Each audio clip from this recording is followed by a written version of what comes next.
ગુજરાતનું પોલિટિક્સમાં હું શૂન્યાવકાશ જોઈ રહ્યો છું. આવું સરસ રાજ્ય એ એ સરસ બ્રાન્ડ ગાડી કોઈને ચલાવતા ના આવડે એવું છે. એવી એવી એવી એવી એવી પાર્ટીના હાથમાં રાજ્યમાં બહુ બધી આવી ગઈ કે જેમને આ રાજ્યને પૂરો ન્યાય નથી આપ્યો.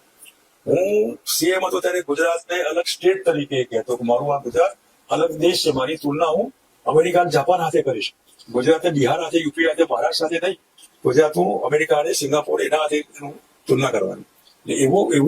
એવા 25-30 વર્ષ બીજેપીને થયા અને બ્યુરોક્રેટ્સના હાથમાં, એટલે બ્યુરોક્રેટ તો કોને પડી હોય બધા પોલિટિકલ એમએલએ અને પબ્લિક વર્કરની નોન એન્ટિટી બાદબાકી થઈ અને બાદબાકી કરાવવાળા બી એવા કે જે માની જાય અને કોઈ કરોડરજ્જુ વગરના લોકોની ભરતી વધારે થઈ.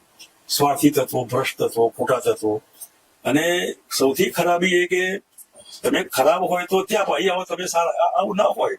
ખરાબ બધે ખરાબ, ગુંડો બધે ગુંડો હોય. ભ્રષ્ટાચારના આક્ષેપ કરીને પછી ગળે લગાવો એનો અર્થ કે તમે બી એવા જ છો.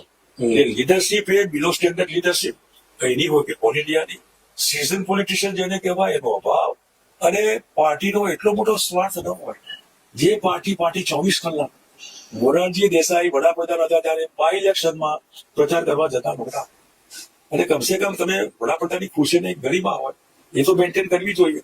એટલે અત્યારે લીડરશીપ એવા લોકોને આપવા છે કે પાર્ટી પહેલી પછી પબ્લિક. ભાષણ ભલે એવા થતા હોય કે પબ્લિક પહેલી, પણ હકીકત એવું નથી હોતું. અને ગુજરાત જેવું ગુજરાત જે કલ્પના ભાગનું ગુજરાત, કલ્પના ભાગનું એ ગુજરાત અત્યારે બધી બાબતોમાં ઠેઠ છેલ્લે પાટલે. એનો કારણ કે રણી ધણી વગરની સરકાર, રણી ધણી વગરનું રાજ્ય, કોઈ માલિક જ નહીં, કોને પડી હોય.